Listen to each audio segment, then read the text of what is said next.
tried to get all the children. Most of them cried because something that we did not expect.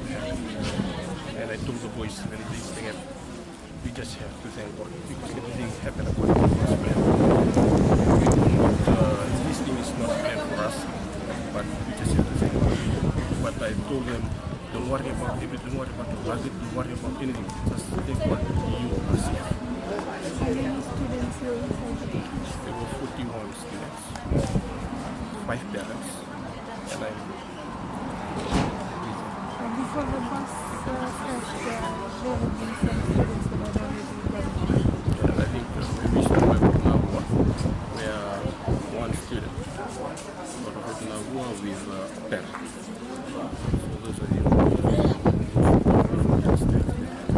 The bus was running in the maximum speed.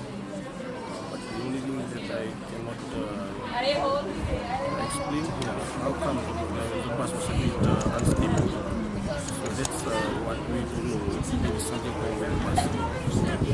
I just tried to get them out from the bus. Some of them were crying, some of them were calling out their parents' name, but I just try my best to get them out from the bus.